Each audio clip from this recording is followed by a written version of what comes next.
En el mundo existen distintas religiones, todas respetables e interesantes.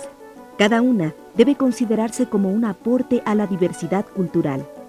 La palabra religión parece provenir del latín ligo, que significa unir. Pero el poeta romano Cicerón afirma que proviene del lego, que significa leer, interpretar, asumir. Ambas definiciones pudieran tener razón, pues las religiones son a la vez asociaciones de personas y formas de interpretar y vivir la realidad. El monoteísmo judío fue muy importante para el desarrollo de religiones como el cristianismo, fundado por Jesús de Nazaret, y la religión musulmana creada por Mahoma. La esperanza en un Salvador para el pueblo de Israel permitió el surgimiento de la religión cristiana, ya que los hebreos, frecuentemente sometidos a sufrimientos y privaciones, abrigaban la idea de que su Dios enviaría a un Mesías para derrotar a sus enemigos y conducir al pueblo a su liberación definitiva. Las creencias religiosas y las estrictas normas de conducta de los judíos de Palestina estuvieron a punto de desaparecer bajo el influjo de poderosos imperios. Primero por la influencia de las ciudades griegas de Asia, pues las ideas y costumbres helenísticas se generalizaron entre los jóvenes judíos.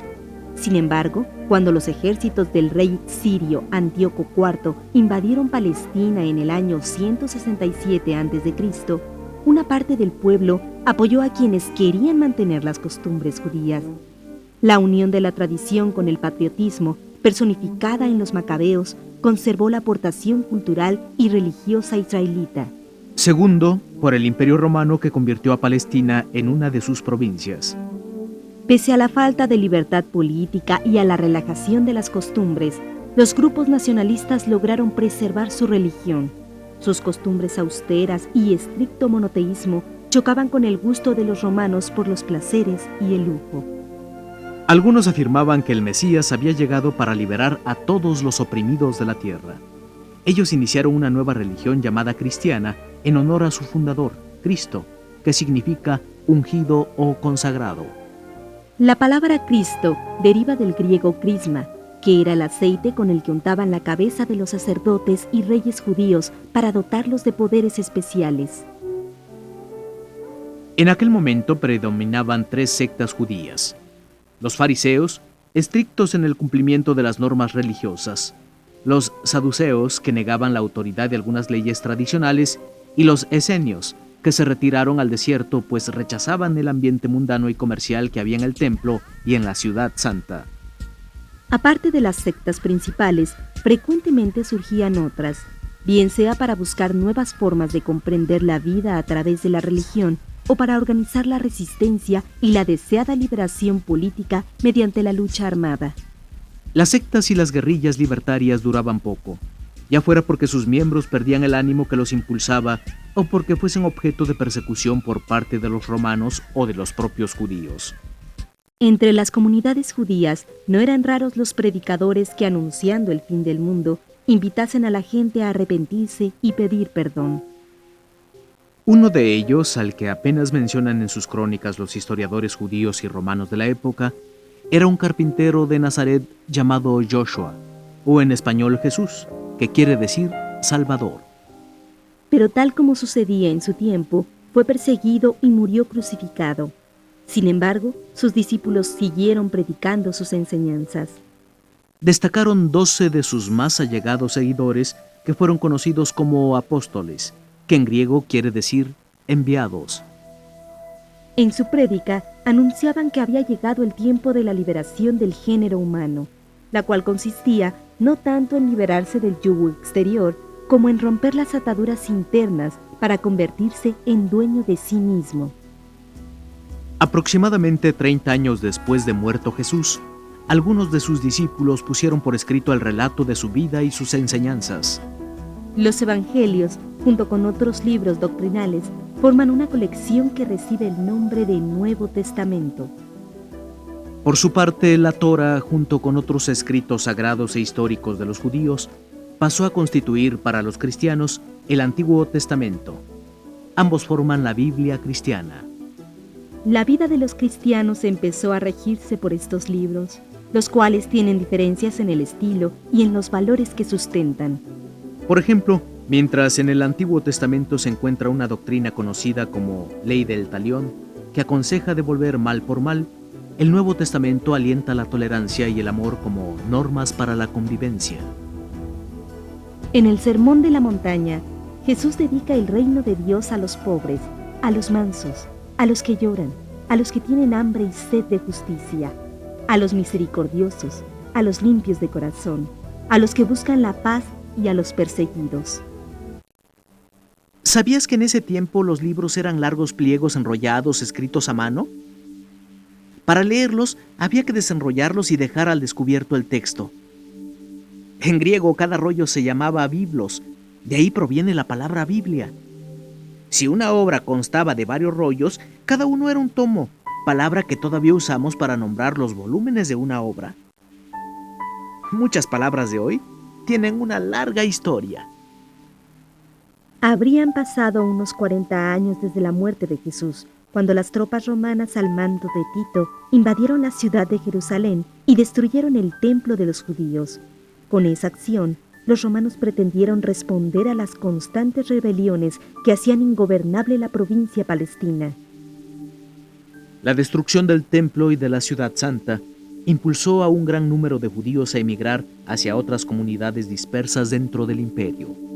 Los discípulos de Jesús tuvieron una razón más para salir de Palestina, pues según la tradición, su maestro resucitó y se apareció ante ellos para enviarlos a predicar por el mundo. Los cristianos ganaron adeptos en Jerusalén, en el resto de Palestina, en ciudades de Asia como Damasco, Antioquía, Filipo y Efeso, en ciudades de la península helénica como Corinto y Atenas, y hasta en la misma Roma. A los apóstoles se sumó un fariseo educado en la cultura griega que adoptó el nombre latino de Paulo. Sus viajes contribuyeron a extender la cristiandad por toda la costa mediterránea y sus opiniones fueron muy importantes. El conjunto de creyentes recibió el nombre que los griegos daban a la asamblea de ciudadanos, eclesia, de donde proviene el término iglesia. Bajo la influencia de Paulo, los seguidores de Jesús abandonaron muchas costumbres judías y aceptaron personas de otras naciones y religiones. La muerte de Jesús bien pudo marcar el fin de esta secta del judaísmo, pero no fue así. Su espíritu se mantuvo vivo, por lo que afirmaron que había resucitado. Por sus ideas revolucionarias, Cristo fue crucificado. Al morir en esa forma, la cruz se convirtió en un símbolo sacerdotal que servía como puente entre el cielo y la tierra y entre un extremo y otro del mundo. Jesús fue considerado profeta, que en griego significa el que anuncia, pues se pensaba que Dios hablaba por medio de ellos para incitar al pueblo a tomar el buen camino. Estaban convencidos que Él era el Mesías prometido por Dios a su pueblo para salvarlo, pues en hebreo, el ungido también se dice Mesías. Con el tiempo el significado de Mesías cambió hasta adquirir el sentido de redentor. Si bien en el Imperio Romano había libertad para practicar cualquier religión, cuando los cristianos se negaron a reconocer la divinidad del emperador y su número aumentó, los romanos pensaron que representaban un peligro para el poder imperial y decidieron perseguirlos. Es famosa la persecución realizada por Nerón, emperador tiránico y desequilibrado. Pero Diocleciano, aunque más equilibrado y capaz, intentó también terminar con ellos.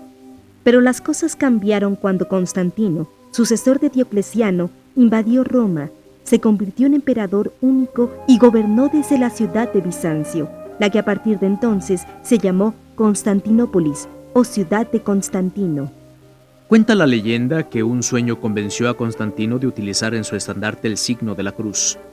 Él atribuyó a eso su victoria. Fue así como a partir del edicto de Milán, en el año 313 después de Cristo, se abrió el camino a la tolerancia del cristianismo. La conversión de Constantino el Grande aseguró a la Iglesia un lugar preponderante en la sociedad, pero los lujos y privilegios hicieron que algunos fieles sintieran en peligro la moral cristiana y abandonaran el mundo para abrazarla en forma exclusiva, como monjes. Los monjes cristianos se convirtieron, durante el periodo bizantino y medieval, en la fuerza más poderosa para la expansión de la doctrina que Jesucristo predicó. La religión cristiana ha tenido mucha influencia inclusive en los países cuya población pertenece a otra fe. Por ejemplo, las fechas se establecen según la cuenta de los años que se inicia con el nacimiento de Jesucristo. En todas partes se celebran festejos de origen cristiano como la Navidad o la Semana Santa, y se aceptan ideas como la hermandad de los seres humanos y el perdón. Sin embargo, los cristianos no siempre han tenido una relación pacífica entre ellos ni con los pueblos de otras religiones. El cristianismo es la religión más extendida. Católicos, protestantes, ortodoxos y todas las demás iglesias cristianas reunidas conforman casi la mitad de la población mundial. En México, la mayoría de la gente profesa alguna de las formas de la religión cristiana. Por ello, es importante que conozcamos su historia.